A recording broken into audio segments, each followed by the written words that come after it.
me do be ase e mamu nyina so akwaba nti na de ye ba be a simple but equally delicious and become and they chicken and a be okro stew in pembe no Ejisu say you both say mine and I say mine swan no poku and I say yeah the fish ni meat no a year more a chicken. We'll try the recipe when you bet you won't design and make up diaconam. Try me to TV this most emotion with TV is one money. Never was your phone at tenacity, a cup of tea cold juice be na ye de bashisha so fi say aha beyet enti min kruma eni kruma no fa dodo bia wo pe metwatwa ne sei ena me papa shiton so eni ina frozen ena ma defrost enti no eno no mekono fa dodo bia wo pe ne ya wo be ye kruma enti ena me de kakra gum ena ne wo ha sei eye dawa kakra bi nye bebre wo de kan chicken ho ye froya kama na nkwan a enti no mesrawo eya na wahwe emfa no bebre so wo pese oti akokonam no na oti toast ni bibia nkakra ntia no nso ni ena toast we eye for fresh tomatoes so woni a sane mo hu se me use tin one we use chop tin one na one can ena nso be ko yi sama ena me chicken na chicken no ena me use chicken wings me pair no wo me nkruma froyem eya na akese no se bia thigh na drumsticks no ya na akese ama we aye courgette so obetumi use aubergine and now so say entrowa o Ghana we aye courgette enye cucumber ntia no ahye ne nso aneno mienu en metwitwa wa hase ana we say aye carrot kese ba kwa metwitwa me madaise wa hase ana we so onion ba ko red one madaise ana we aye mienu nkruwa mienu ma chop wa ha no we any akakedro no any garlic any spring onions no ya de beka pakweshito no ne ya blend it enti je na wa se ye kese ba ko na asuntu de ne nkrowa faminu so ahu na pakweshito no se na me kind to taste and spring onions no na ye 5 and na me twawa and na me wo garlic 5 wa and na me wo akakedro no e be kokomoti mienu eni and na je ne nkrowa mienu eni so enti me ba be blend it ayi no kano ne de ba be chi ye nam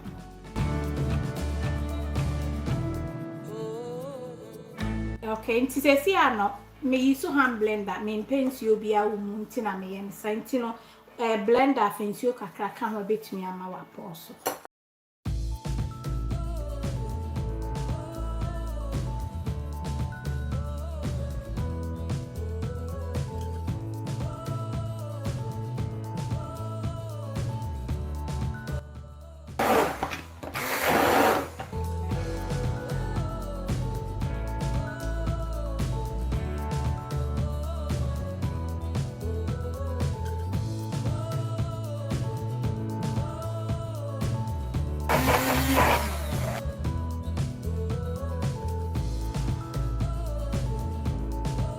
Temperature say na me mixture no aye so aye come consistency am pen they say me rinse we no na chese ye dey go chicken this is what na do chicken for chicken egu odi kuma na fe paste no ye spring onions ni akakedro mekono fe bichin na chicken ni nyete so the salt to taste so nchino sani ameka bibia oya ya nkakransa okay nti ya chicken spice blend no eno mafa 1 teaspoon na de aka ho no afa jollof spice blend no eno so half teaspoon na de aka na ni sham no wa won try bi da no try bi ko original mama betty.com on sabeke bi enti wa wo hwe mi se me fa ni se machire wi na pese oya so say Saturday na pesa oya na china o to chicken na marinade say no a fresh fridge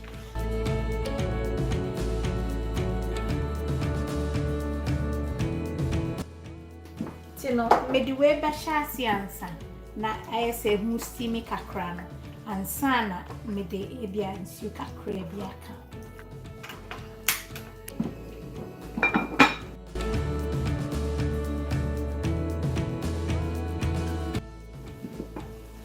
Tebusia for say no I come on catch if you are natural. Color no cry for mama. Tebusia for chess a sunny sham and I won't send any bro. Nye kitty. And to any say my flavours in a comb. On say mine seasoning and sip on my comb bro. Tia say I feel I'm the infuse Accra ever come. Not just say a seeming of brow.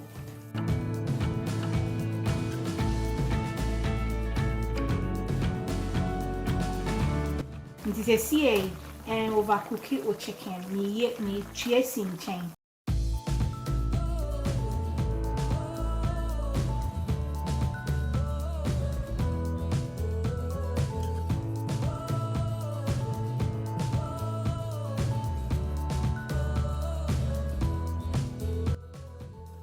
Okay.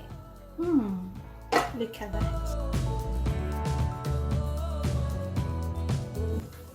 See my fat chancing, so and I'm then go crabby and you baby, crabby na me.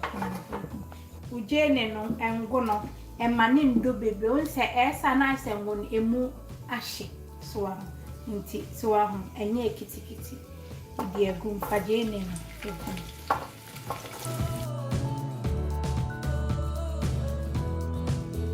Auntie Sunny, there be a make an open chance here.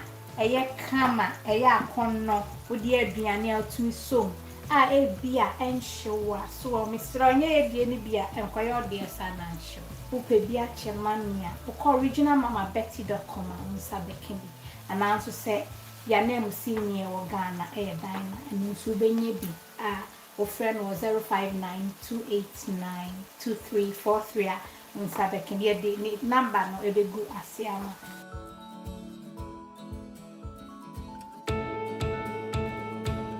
Okay, nti say afe na me dawa no egu.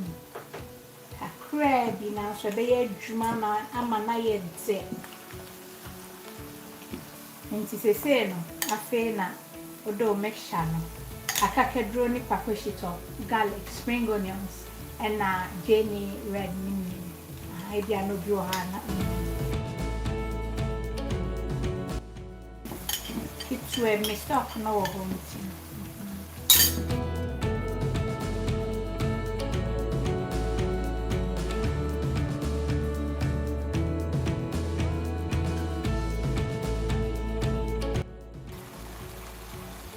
Chene brow, so na bibia munya tse.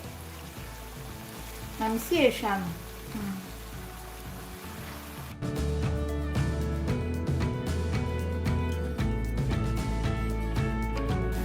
Nti safi na mde min toast no enso ebi. Toast na mde egum no esanse me pese emu bene fine emma me ne lose na punti na no me the stock na bi na e ba de gu so se fresh tomatoes no ya na ho ode no ti me the stock ni bi ba de. Okay, nti no me stock no na me di bi egum.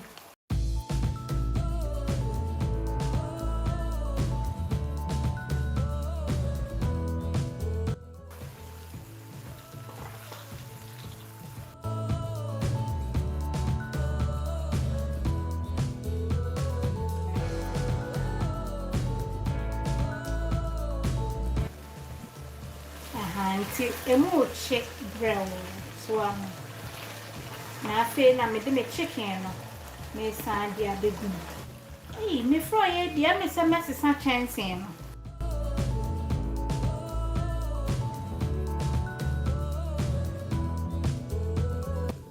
Okay, nti no me de me stock no ne aka no me di gum na afi ma sanfo mu dia asanfro pot back ni.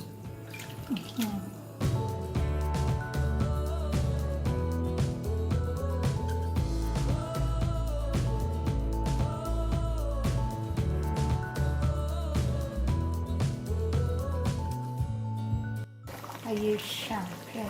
I'm saying so a boise can or sauce. And here a jollof spice blend and perfect for all tomato based adibia. So I'm to my fat another half a teaspoon of soda. Benchen kakra egumwa so. Entinchen dia sane meka no wo bia ni sane wo pe won chen. Tia na wahwe wa won chen. Aha, ti say afa na me de me courgette egum. Na fa o carrot no e ka ho wo ahase. O sa carrot no ho e den kakra.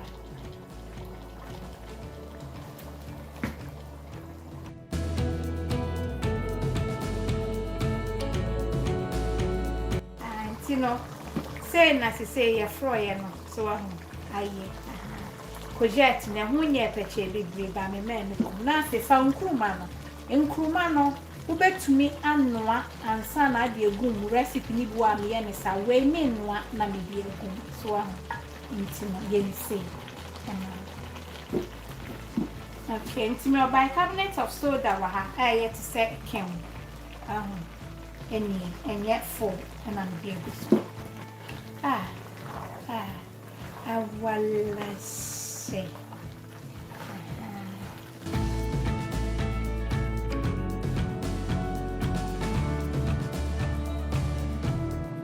I was here for hey, one chance I ready Anna. That's right. One chance I ready Anna.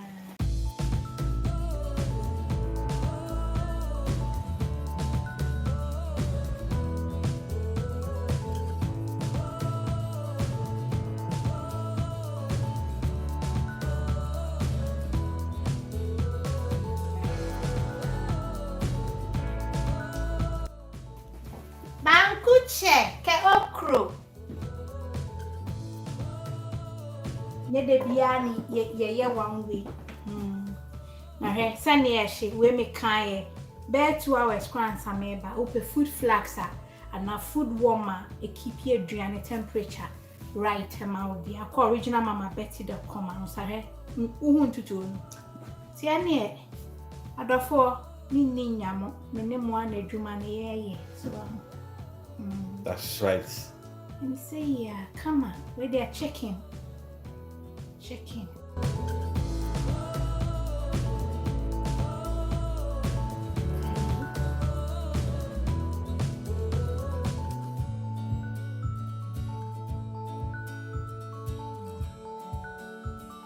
Ebusiafo where there ni ebesi ye ni o kama me se ne de no amesrawo se waba no abehwe ama bibia akokama na me nkonkro adi anim se dia like video ni ma me why na en charge o mesrawa ha me das. Love you all, bye.